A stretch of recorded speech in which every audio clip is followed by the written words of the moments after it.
అందరినీ వాయించేసిన దివ్య. ఇక దివ్యని లాగుదామని ట్రై చేశాడు కళ్యాణ్.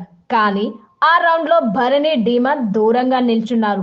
కళ్యాణ్ లాగుతుంటే బాగోదు చెప్తున్నాను, ఇంకెవరు దొరకలేదా నీకు, నా మీద చూపిస్తున్నావు, వేరే వాళ్ళ మీద చూపించు, పట్టుకో వాళ్ళని దమ్ముంటే, ప్రతిసారి నేను దొరుకుతున్నాను, అర్థం చేసుకుంటాను, స్పోర్టివ్ గాను తీసుకుంటాను, నేను అలగను అంతేనా, ఇదేనా మీ పాయింట్, ఇంకేం లేవా, మీలో మీకు పాయింట్స్ లేవా, అందరి మీద పడిపోవడమేనా మీకు, నీకు వద్ద ఇండివిజువల్ ఇమ్యూనిటీ, వాళ్ళు ఉంటే లాస్ట్ వరకు నీకు కష్టం అవుతుందని నీకు అర్థం కావడం లేదా, ఫస్ట్ వాళ్ళని తొయ్యాలి కదా నువ్వు, ఒక్కడికి ధైర్యం లేదు, మీ ఫ్రెండ్షిప్లు పోతాయి, మీ బాండింగ్ పోతుంది, గాడిద గుడ్డు పోతుంది, గేమ్ ఆడడం రాదు మీకు అంటూ దివ్య నలుగురిని దులిపేసింది.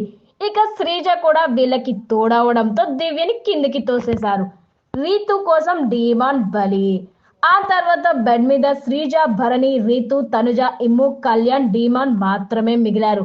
ఇక ఈ రౌండ్ లో రీతు, తనుజ వీక్ కాబట్టి వాళ్ళని టార్గెట్ చేద్దామని అనుకున్నారు. కానీ రీతుని కాపాడాలని డీమాన్ ఓవైపు చేరాడు. రే మన ముగ్గురం కలిసి తోసేద్దామా అంటూ భరణి మీద అటాక్ చేశాడు డీమాన్. కానీ డీమాన్ భరణి మీదకి రాగానే కళ్యాణ్, ఇమ్ము, శ్రీజ కూడా భరణి వైపు చేరిపోయి డీమాన్ని కిందకి నెట్టేయబోయారు. అయినా సరే ఒంటరిగా డీమాన్ చాలాసేపు పోరాడాడు. చివరికి తను పడిపోతూ భరణిని కిందకి లాగేశాడు.